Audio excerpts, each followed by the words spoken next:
Good afternoon, ladies and gentlemen.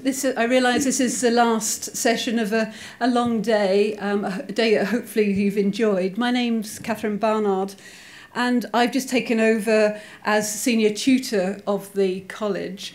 I've been in the job 3 weeks, so if you try and ask me what the job entails, the honest answer is I don't know. I had fantastic predecessors in Gray Worcester and Doug Kennedy, both of whom you know. And Doug's only advice to me was just wing it, which is probably sums up the state of my career. And so, but the senior tutor's roles, from what I can understand, is that I have primary responsibility for the students here and also for the fellows and for anything else that nobody can think who should take responsibility for. But the first job I had to do as senior tutor was, it must be said, not the hardest. I was indeed the person who got to meet the Jeremy Irons and Dev Patel, who were filming The Man Who Knew Infinity in Trinity Great Court and Trinity Neville's Court. And I had the opportunity to interview Dev Patel. Now, you might have come across him from Slumdog Millionaire and Hotel Marigold. Apart from the fact he was absolutely gorgeous. And as you can see from the picture there, that's me trying to concentrate on writing some notes and ask some fairly coherent questions against the backcloth of a field hospital in Neville's Court. He was also extremely charming, but not only was he charming, but he was also incredibly nice and rather humble. And I asked him what he thought he would have felt like had he turned up at Trinity in the early 1910s. He came here about 1913, how he would have felt being here. And he said, it was really striking. He said when he went into the college and into the chapel, he was completely overwhelmed by the place and he felt really quite intimidated. Now, this is an A-list film star feeling intimidated about being here. And it was a good reminder for me in particular when I see all of the freshers who start next week that some of them may well have been feeling that way and some of you might have felt that way when you first started. And it's interesting that even someone like him should feel quite so humbled about being in the college. Now, my job today is to chair the Q&A session. The way it's going to work is that some of you have very kindly submitted questions. And in order to make the whole session run smoothly, I will say where we've been given names, who is going to go first, and then who's going to come next. And if I mention your name, might you just raise your hand so our student helpers can take a microphone to you. So the first question that I have, we already know, is from Mr. Davis to Dan Darley. And the second question is from, and forgive me if I mispronounce your name, from Mr. McMahon. Are you still in the room? He's a gentleman at the front, and we hope you might address your question to Jeremy Geelan. So would you start, Mr. Davis, could you start? Hi, Dan. Thanks for your talk. Mental resilience was obviously a really big part of the preparation and the experience itself for both yourself and your wife. I was wondering what lessons we can take from that for people with more normal working lives. And the things that I think that we've both taken from it, having done it together. I mean, for us, it brought a sense of perspective, which is quite helpful in our working lives. It's very easy to, in your career, any career, just to kind of focus on the here and now, which is important at one level to be successful.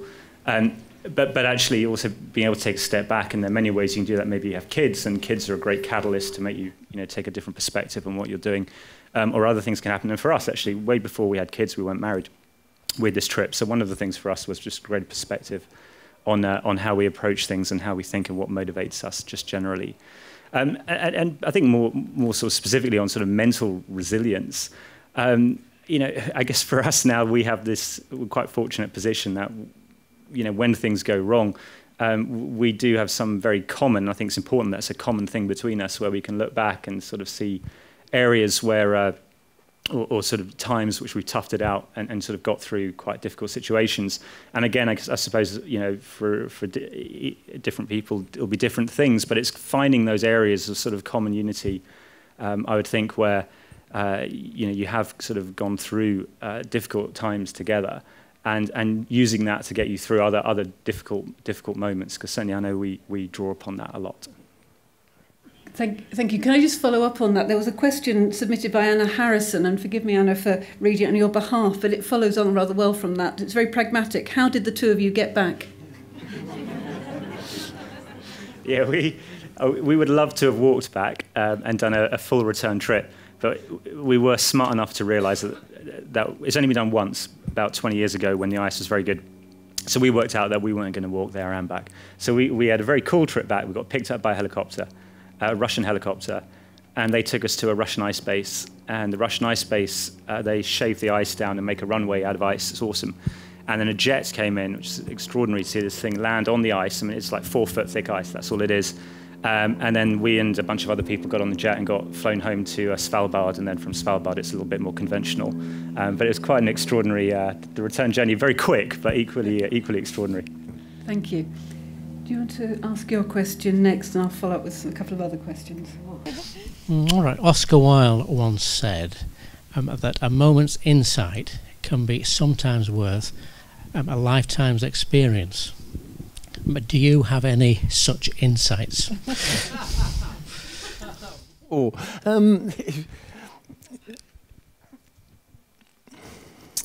Yes is the short answer. Yes, the long answer, I suppose, is that all we're trying to do, I think all this event has been about, surely as adults, is to inculcate those moments of insight in other people, in the young, for example, or in people with whom we don't agree. So I actually believe that all of our lives is insight-oriented, in that we're trying to instill it into others. So is that deflecting it?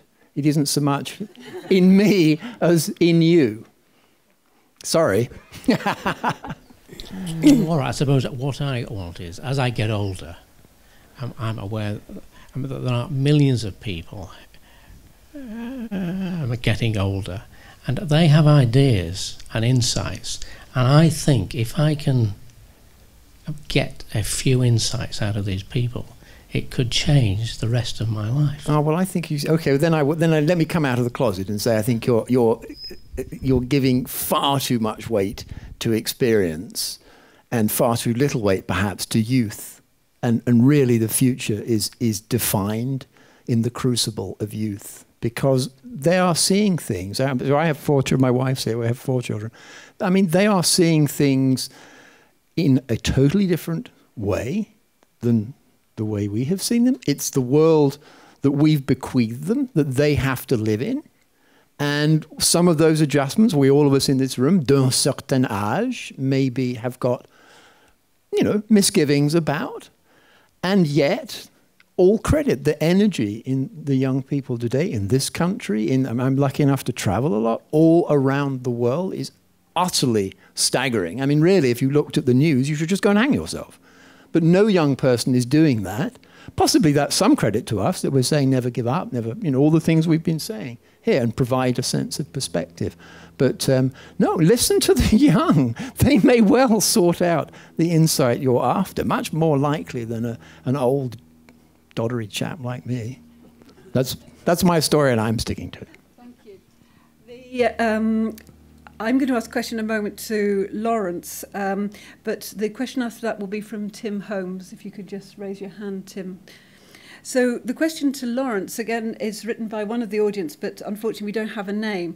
Now, Lawrence is, presumably without wishing to be rude, the young of whom you speak, but he was also one of my tutees when he was here as an undergraduate. So it's always fantastic to see your students excelling and exceeding any of the things that you've been able to do, and see how marvellously they have turned out. And the question to Lawrence is, do you have any plans to return to architecture and apply what you've done with models and VR to physical buildings? I love architecture as an art form. I think as it currently exists in a kind of a socio-economic spectrum, it's hugely flawed, because the past, I think pretty much since the era of Second World War rebuilding cities around the world, it's very much turned into a form of basically property management, in the sense that it's conceived as a way to add luxury value to real estate as it currently stands. So I would love to design buildings if the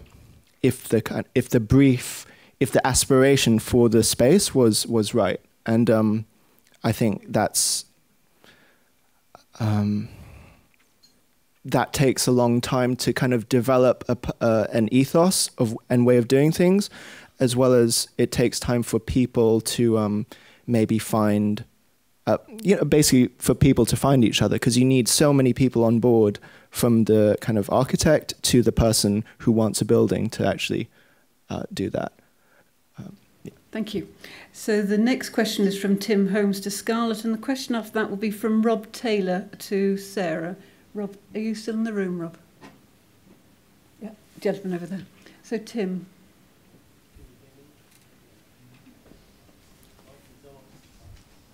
Could the sound go up? What about now? Ah, perfect. Thank you. Go ahead. Scarlett, this is a sort of a personal question. I'm a cyclist. I very much am in favour of your cycling manifesto, if you like, 5x30. But I do sometimes wonder, is there a negative effect from breathing in lots and lots of particulates as we ride through the city every day? So particularly on city roads, is the net benefit reduced by the issue of air pollution? Yes, it is. I don't have the references to hand, but the London Cycling Campaign have got, I think, references on their website, and CTC have references on their website, because it's a question that is asked. But the benefits to your health, it's particularly heart health and reduction in type 2 diabetes and dementia and depression, is huge. That's huge, and that's known. And it does improve lung conditions. The other thing I didn't mention is it manages lots of conditions. People who've got, say, depression or type 2 diabetes or high blood pressure, you can help them manage their disease by doing the exercise. So it does help with respiratory conditions as well. Thank you. Thank you very much. And next is Rob Taylor for Sarah. Testing. Would it be possible to read it out, because knowledge of the question has been forgotten? Dementia setting in. Just to refresh your memory, you asked, could geothermal energy be used in the future as a viable alternative to fossil fuels? Yes, absolutely. It again depends where you're based. In fact, I have a home in Canada, which I built, and it uses geothermal energy. So, if the geological conditions are such, certainly. But there's also ground source heat pumps and lots of other interesting ways we can do as space heating. But yes, that's definitely being considered, and is actually, the technology is well known and used currently. Thank you. And a question here, again, I'm afraid there's no name on it, but for Julian, to say, was there a light bulb moment in your academic career when you realised that entrepreneurship rather than academia was for you? It's a very good question. I don't know if it would be a light bulb moment, to be honest. It's something, I did my undergraduate in a sort of mixed biology and science entrepreneurial scheme that they have in New Zealand. And that had always bred an interest for me in seeing these things translated. I've always been very interested in seeing stuff applied or put into the real world. And so it's always seemed natural for me to go down that route, even though I have this fascination for biology and what it can do. And when I applied to come over here, one of the things I remember saying to them was that science gives you the power to change the rules. We all operate in a society where certain things are possible and certain things are not. And what science allows you to do is change those rules, which has always excited me. But in order to make that happen, something needs to transfer the science out of the lab, or make it into a product, make it into a treatment, put it into the clinic. And that for me has always been a very powerful attraction, because you get to operate at the intersection of many different things. So it wasn't a light bulb moment per se, but perhaps a coming together of all these thoughts. I have another question for Stephen Allett, but the final question is from Rosie Norris. Rosie, could you put your hand up if you're still in the room? So the microphone can be there. Thank you. Stephen, the question to you, and again, I'm afraid there's no name on the card, is a very practical one. Are there opportunities today for a person with a 10 times better idea to get the necessary funding? Oh, I think definitely, yes. And I think there are huge numbers of opportunities as the internet is reshaping our world. We can't even begin to imagine all the business opportunities there are going to be. There's probably more venture capital and other investors looking to own some of the billion-dollar companies in the future. So I think there's loads of opportunity, yeah. You talked about the crossover between classical and popular music. And I'm just interested to know your thoughts on how we would encourage classical music for the younger generation today. That's such a huge question. Obviously, education is where it begins, and schools need to be investing in treating classical music as something which isn't necessarily an academic subject. It's pleasure, and it's. I mean, just from the reaction that I get from people on board, I had a progressive rocker come up to me the other day, who was in tears after my show because he'd never actually felt that way by some of the music, and he said he'd always been very scared by it. So I suppose we need to take those boundaries down. I think it's a good thing that at the moment we have classical music in tube stations. There's a big campaign for that, which is great, and it's been proven to be relaxing people. Yeah, we need to get more people. There's that guy on the TV at the moment, I think, who's trying to get musical instruments into schools. We need to have more initiatives like that. What's his name? James Rhodes, there we go. Yeah, he's wonderful. We need more initiatives like that from inspiring people who are very passionate about it, rather than people who think that it might be an elitist academic subject for people to get into. Yeah. Thank you very much indeed. And I think ending on such a positive note about passion and inspiration is a very fine way to end today. I'm sorry to those of you whose questions we didn't get round to asking. As you see, we're slightly behind schedule, and I'm sure most of you are very keen to get to the chapel to hear the choir perform at 4:30. So I just want to conclude by saying thank you. I want to start by thanking the fantastic speakers who've given of themselves and of their energy and of their time today, and from whom we've benefited tremendously. I also want to thank the organisers of the event. The Alumni Relations Office in the college is developing all the time. It's going from strength to strength. I hope you feel that way. We, as fellows, certainly do, and we appreciate all the effort they have put into it. And most importantly, I want to thank you all for giving up your day to come up here and spend time in the college. I hope you found it rewarding and enjoyable. I hope you feel that it brings back happy memories of your time when you were students, if you were students, or if you're the family members of former students, that you've begin to see a bit what's so very special about this place. We realise this is somewhat of an experimental formula, so we would very much welcome your comments on how the day has gone, how we could do things better, and what other things that we could do to engage better with you. But most of all, our message is please stay in touch with us. We're very keen to stay in touch with you, and thank you very much indeed for coming.